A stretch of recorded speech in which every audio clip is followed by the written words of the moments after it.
নমস্কার বন্ধুরা, আমি সুশোভন আর আপনারা দেখছেন অদ্ভুত অথচ বাস্তব। আজ আমরা এমন এক খবর নিয়ে আলোচনা করব যা শুনে হোয়াইট হাউসের কর্মকর্তাদের কপালে চিন্তার ভাঁজ পড়ে গেছে। বন্ধুরা, আপনারা কি জানেন, যখন বিশ্বের শক্তিশালী দেশগুলো একে অপরের হাত ধরে তখন পাহাড় প্রমাণ কোনো শক্তিও নুইয়ে পড়তে বাধ্য হয়? ঠিক এই দৃশ্যই এখন দেখা যাচ্ছে বিশ্ব অর্থনীতিতে। ভারত এবং তার ব্রিক্স প্লাস সঙ্গীরা মিলে এমন এক অর্থনৈতিক চাল দিয়েছে যার সামনে মার্কিন ডলারের কয়েক দশকের একচ্ছত্র আধিপত্য আজ টলমল করছে।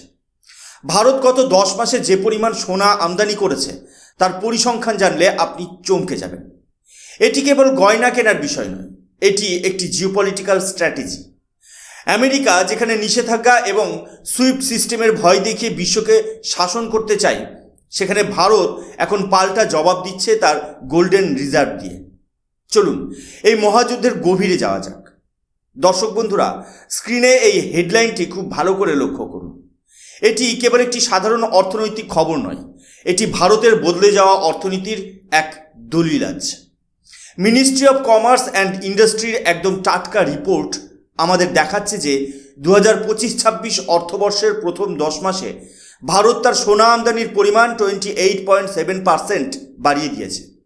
টাকার অঙ্কে হিসাব করলে মাথা ঘুরে যাবে। প্রায় 5.8 লক্ষ কোটি টাকা বা 69 বিলিয়ন ডলার। এখন প্রশ্ন হলো, 2026 সালে এসে ভারত হঠাৎ সোনা কেনার জন্য এত মরিয়া বা অ্যাগ্রেসিভ হয়ে উঠল কেন? কেন আমরা রেকর্ড পরিমাণ বিদেশি মুদ্রা খরচ করে সোনা ঘরে তুলছি? এর পেছনে প্রধান কারণ হলো গ্লোবাল ট্রাস্ট ডেফিসিট বা আস্থার সংকট। আজ সারা বিশ্বের বিনিয়োগকারী এবং বড় বড় অর্থনৈতিক বিশেষজ্ঞরা একটি বিষয়ে একমত: কাগজের মুদ্রা বা ডিজিটাল ডলারের চেয়েও এখন ফিজিক্যাল গোল্ড বা সোনার উপর ভরসা অনেক বেশি। এটি কেবল সাধারণ মানুষের শখ বা গয়না তৈরির চাহিদা নয়, এর পেছনে রয়েছে সেন্ট্রাল ব্যাংক অর্থাৎ আরবিআই এর এক বিশাল স্ট্র্যাটেজিক শিফট। অনেকে প্রশ্ন তুলেছেন, সুশোভন, এতে তো ভারতের ট্রেড ডেফিসিট বা বাণিজ্য ঘাটতি বেড়ে 310 বিলিয়ন ডলার ছাড়িয়ে গেছে, তাহলে এটা ভারতের জন্য ভালো খবর হয় কিভাবে? দেখুন, যারা এটাকে কেবল ঘাটতি হিসেবে দেখছেন তারা মুদ্রার উল্টো পিঠটা দেখছেন না। অর্থনীতিতে সোনা কেনা মানে হলো টাকা খরচ করা নয়, বরং এটি হলো কারেন্সি ডাইভার্সিফিকেশন। সহজ ভাষায় বললে ভারত তার ঝুঁকির বোঝা এক ঝুড়িতে রাখছে না।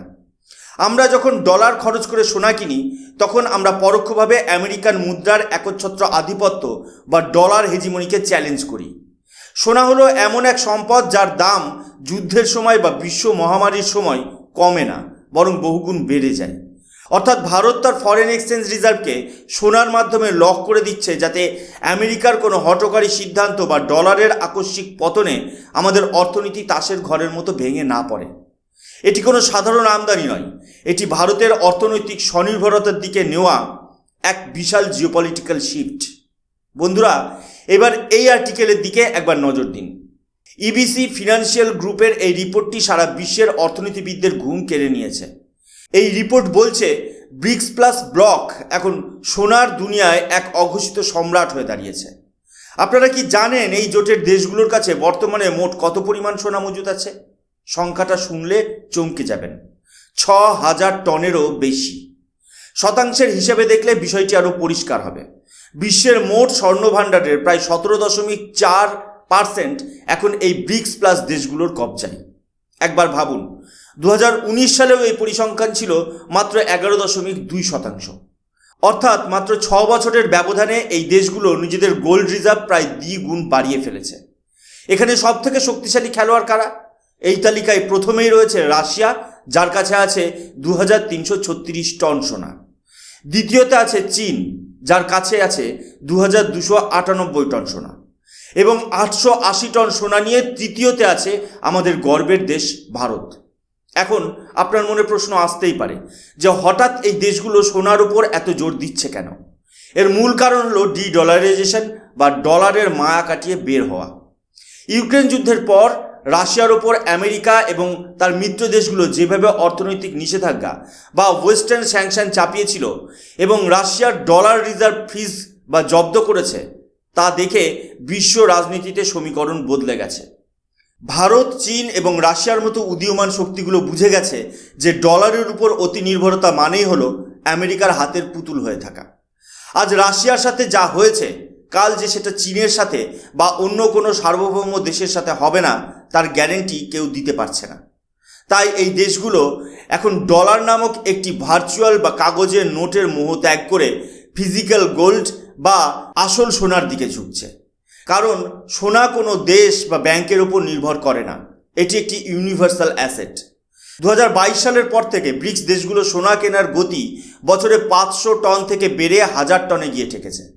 এটি কোনো কাকতালীয় ঘটনা নয় বন্ধুরা, এটি একটি অত্যন্ত সুপরিকল্পিত এবং ঠান্ডা মাথার জিওপলিটিক্যাল মুভ। এর মাধ্যমে ব্রিক্স দেশগুলো আসলে একটি শক্তিশালী বার্তা দিচ্ছে যে তোমাদের কাছে ডলার থাকতে পারে, কিন্তু আমাদের কাছে আছে আদিম এবং অবিনশ্বর শক্তি, অর্থাৎ সোনা। বন্ধুরা, এবার স্ক্রিনে এই চাঞ্চল্যকর রিপোর্টটি দেখুন। এটি কোনো সাধারণ মিডিয়ার খবর নয়, এটি সরাসরি ওয়ার্ল্ড গোল্ড কাউন্সিলের 2025 সালের সার্ভে রিপোর্ট। এই রিপোর্ট বলছে সারা বিশ্বে প্রায় 73% সেন্ট্রাল ব্যাংকার এখন বিশ্বাস করেন যে আগামী 5 বছরের মধ্যে গ্লোবাল রিজার্ভে মার্কিন ডলারের অংশ হু হু করে পড়ে যাবে। শুধু তাই নয়, 43% ব্যাংক এখন প্রকাশ্যে স্বীকার করছে যে তারা কোনো ঝুঁকি না নিয়ে তাদের গোল্ড রিজার্ভ বা সোনার মজুদ আরও বহুগুণ বাড়াতে চলেছে। এটি একটি পরিষ্কার সংকেত যে কেন্দ্রীয় ব্যাংকগুলো এখন ডলারের নিরাপত্তা নিয়ে সন্দিহান। বিষয়টি যদি আরও গভীরভাবে বুঝতে চান তাহলে আমাদের তাকাতে হবে IMF এর কফার ডেটার দিকে। ইতিহাসের দিকে তাকালে দেখা যায় 1999 সালের বিশ্বের মোট রিজার্ভের প্রায় 71% ছিল মার্কিন ডলার, কিন্তু 2025 সালের শেষ নাগাদ সেই সংখ্যাটা নেমে দাঁড়িয়েছে মাত্র 57%। 1994 সালের পর এটি ডলারের সবথেকে বড় এবং ঐতিহাসিক পতন। এর ঠিক বিপরীতে কি ঘটছে একবার সোনার দিকে তাকিয়ে দেখুন। 2015 সালে গ্লোবাল রিজার্ভে সোনার অংশ ছিল মাত্র 10%। আজ 2026 সালে দাঁড়িয়ে পৌঁছে গেছে সেটা প্রায় 23%। অর্থাৎ একদিকে ডলার ডুবছে আর অন্যদিকে সোনা তার জায়গা দখল করে নিচ্ছে। সারা দুনিয়া এখন একটি শক্তিশালী সেফটি নেট খুঁজছে যা কোনো দেশের রাজনীতির ওপর নির্ভর করবে না। কিন্তু বন্ধুরা, আসল খেলাটা তো শুরু হচ্ছে মধ্যপ্রাচ্যে। এই সেক্টরে সবথেকে বড় মোড় হলো সৌদি আরব এবং সংযুক্ত আরব আমিরশাহীর মতো দেশগুলোর অবস্থান পরিবর্তন। আপনারা কি জানেন, ইবিসি ফিনান্সিয়াল গ্রুপের রিপোর্ট অনুযায়ী সৌদি আরব যদি তার মোট সম্পদের বা অ্যাসেট অ্যালোকেশনের মাত্র 5% সোনায় বিনিয়োগ করার সিদ্ধান্ত নেয়, তবে 2026 সালের জন্য সারা বিশ্বের সমস্ত কেন্দ্রীয় ব্যাংকের সোনার চাহিদাই একা মিটিয়ে দেবে।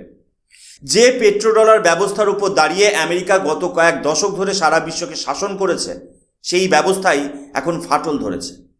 সৌদি আরব যখন ডলার ছেড়ে স্থানীয় মুদ্রা বা সোনার বিনিময়ে তেল বিক্রির ইঙ্গিত দেয়, তখন বুঝতে হবে ডলারের একচ্ছত্র আধিপত্য বা হেজিমনি এখন খাদের কিনারায়। পেট্রোডলার এখন গোল্ডের কাছে পরাজিত হচ্ছে, আর এটাই হলো 2026 সালের সবথেকে বড় রিয়েলিটি চেক। বন্ধুরা, অনেক আন্তর্জাতিক আলোচনার পর এবার আসা যাক আমাদের নিজের দেশ ভারতের কথায়। ভারতের বর্তমান ভূরাজনৈতিক রণনীতি বা জিওপলিটিক্যাল স্ট্র্যাটেজি এখন একটি পরিষ্কার মন্ত্রে দীক্ষিত। বন্ধুর সাথে বন্ধুত্ব, কিন্তু নিজের শক্তির উপর পূর্ণ নিয়ন্ত্রণ। একদিকে ভারত আমেরিকার সাথে স্ট্র্যাটেজিক পার্টনারশিপ বজায় রেখে আধুনিক প্রযুক্তি এবং প্রতিরক্ষা ক্ষেত্রে এগিয়ে যাচ্ছে, অন্যদিকে আমরা ব্রিক্স দেশগুলোর কাঁধে কাঁধ মিলিয়ে নিজেদের ইকোনমিক সিকিউরিটি বা অর্থনৈতিক সুরক্ষা কবচকে ইস্পাতের মতো মজবুত করছি। আপনারা হয়তো ভাবছেন, ভারত কেন হঠাৎ করে $69 বিলিয়ন সোনা আমদানি করলো? বিশ্বাস করুন, এটা কেবল বিয়ের মরশুমে গয়না পরার জন্য নয়, এর পেছনে লুকিয়ে আছে এক গভীর সাপ্লাই চেন স্ট্র্যাটেজি। ভারত এখন সুইজারল্যান্ড, সংযুক্ত আরব আমিরশাহী এবং দক্ষিণ আফ্রিকার মতো দেশগুলোর সাথে এমন এক মজবুত সরবরাহ ব্যবস্থা তৈরি করেছে যা আগামী দিনে কোনো বড় যুদ্ধ বা বিশ্বজুড়ে অস্থিরতা তৈরি হলেও ভারতের অর্থনীতিকে সচল রাখবে। এটি ভারতের একটি দূরদর্শী পদক্ষেপ। এখন আসি সেই সমস্ত সমালোচকদের কথায় যারা ভারতের ট্রেড ডেফিসিট বা বাণিজ্য ঘাটতি বেড়ে যাওয়া দেখে নাক সিটকাচ্ছিলেন। তাদের জন্য কড়া জবাব হলো, সোনা কোনো সাধারণ ভোগ্য পণ্য নয় যে এটা কিনে আমরা টাকা নষ্ট করছি। সোনা হলো একটি অ্যাপ্রিসিয়েটিং অ্যাসেট। সহজ কথায়, আপনি যখন ডলার খরচ করে সোনা কিনছেন, তখন আপনি আসলে ডলারের ওপর বাজি ধরছেন না, আপনি বাজি ধরছেন সোনার অক্ষয় শক্তির ওপর। ভবিষ্যতে যদি মার্কিন অর্থনীতিতে ধস নামে বা ডলারের দাম পড়েও যায়, সোনার দাম কিন্তু পাল্লা দিয়ে বাড়বে। এর ফলে ভারতের ফরেক্স রিজার্ভ বা বৈদেশিক মুদ্রার ভাণ্ডার সবসময় সুরক্ষিত থাকবে। ভারত আজ তার নিজস্ব হেজিমনি বা শ্রেষ্ঠত্ব তৈরি করছে অত্যন্ত নিঃশব্দে। রাশিয়ার আগ্রাসী কৌশল এবং চীনের দীর্ঘমেয়াদী ধৈর্য, এই দুই থেকেই শিক্ষা নিয়ে ভারত আজ নিজের অর্থনীতিকে পুরোপুরি স্যাংশন প্রুফ বা নিষেধাজ্ঞার ঊর্ধ্বে নিয়ে যাচ্ছে।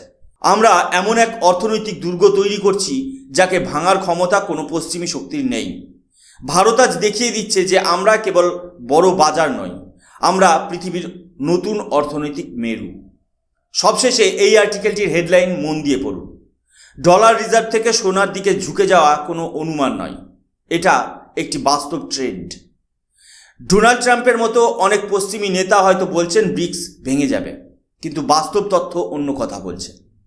17.4% গোল্ড শেয়ার, 6,000 টন সোনা এবং ভারত, চীন, রাশিয়ার এই ত্রিমুখী শক্তি এখন আমেরিকার জন্য সবথেকে বড় দুঃস্বপ্ন বা নাইট মেয়ার হয়ে দাঁড়িয়েছে। ভারত প্রমাণ করে দিয়েছে যে আমরা কারোর দয়ায় চলি না। আমরা আমাদের সংস্কৃতিতেও যেমন সোনা রাখি, আমাদের দেশের সুরক্ষাতেও সেই সোনালী ধাতুর উপর ভরসা রাখি। 2026 সাল হতে চলেছে বিশ্ব অর্থনীতির জন্য একটি হিস্টোরিক্যাল মাইলস্টোন। তাহলে দর্শক বন্ধুরা, আপনাদের কি মনে হয়, ভারতের এই বিশাল সোনাকে নাকি আমেরিকাকে সত্যি ভয় ধরাচ্ছে, নাকি ডলার আবারও ঘুরে দাঁড়াবে? কমেন্ট সেকশনে আপনাদের মূল্যবান মতামত অবশ্যই জানাবেন, কারণ আপনাদের মতামতই আমাদের এগিয়ে চলার অনুপ্রেরণা। ভিডিওটি ভালো লাগলে লাইক করুন, শেয়ার করুন এবং অবশ্যই আমাদের চ্যানেল অদ্ভুত অথচ বাস্তব সাবস্ক্রাইব করে বেল আইকনটি প্রেস করুন, যাতে ভূরাজনীতির এমনই সব ইন ডেপথ অ্যানালিসিস আপনারা সবার আগে পেতে পারেন। আমি সুশোভন, কাল দেখা হচ্ছে নতুন কোনো রোমহর্ষক এপিসোড নিয়ে। ততক্ষণ পর্যন্ত ভালো থাকুন, সুস্থ থাকুন।